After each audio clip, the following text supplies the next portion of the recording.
జనప్రవాహంలో తప్పిపోయిన వారి ఆచూకీ కోసం ప్రత్యేక విచారణ కేంద్రాలు, దర్గా ప్రాంగణంలో పలు స్వచ్ఛంద ప్రభుత్వ సేవా సంస్థల ద్వారా వైద్య సేవలు, ఆహారం, తాగునీరు, మజ్జిగ పంపిణీ కొనసాగుతుంది. దర్గా ప్రాంగణంలో తప్పిపోయిన వారి ఆచూకీ కోసం control room, public announce system ఏర్పాటు చేసింది పోలీస్ శాఖ. దర్గాకు లక్షలాదిగా భక్తులు, పర్యాటకులు పోటెత్తిన నేపథ్యంలో నెల్లూరు నగరం ట్రాఫిక్ దిగ్బంధంలో చిక్కుకుపోయింది.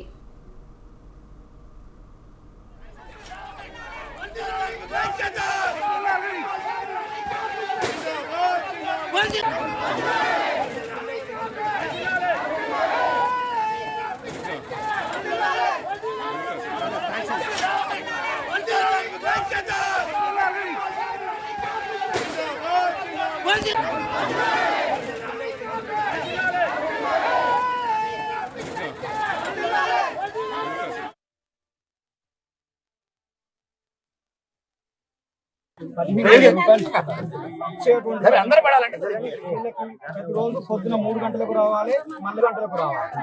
వీళ్ళ ఛార్జ్, ఆటో ఛార్జీలకే ఇప్పుడు ఒక్కొక్కరు రాంపూర్ ఇక్కడ నుంచి వచ్చి పనులు చేయాలి, ఒక పూట పని పెట్టాలి అని. రెండవది కనీస వేతనం. ఇప్పుడు రెండో పిఆర్సీని ప్రకటించాలి.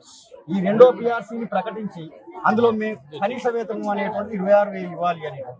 రెండవది ఎక్కువగా వీళ్ళు దళితులు, వెనుకబడినటువంటి వాళ్ళు వీళ్ళు ఉన్నారు. వీళ్ళని ప్రభుత్వము ఇప్పటికీ 27 సంవత్సరాల నుంచి వీళ్ళు ఈ వరకు చేస్తున్నారు, కానీ రెగ్యులరైజేషన్ అనేటువంటిది చేయలేదు. ఇది కాంగ్రెస్ ప్రభుత్వం మేనిఫెస్టోలో కూడా పెట్టింది. మేము 2.5 సంవత్సరాలు ధర్నా చేయలేదు. ఎప్పుడన్నా టోకెన్ ప్రోగ్రాంలు, రిప్రజెంటేషన్లకు పరిమితం అయ్యాం. ఇప్పుడు రేపు చెలో హైదరాబాద్ ఇలాంటి కార్యక్రమాలు కూడా చేస్తున్నారు. తమరి ద్వారా, అమ్మగారి ద్వారా కొంచెం ఆ మంత్రివర్గంలో కూడా మాట్లాడి వాళ్ళ వేతనాలను ఎన్హాన్స్మెంట్ అయ్యేటట్టు చూడాలనేటువంటిది మా అందరి రిక్వెస్ట్.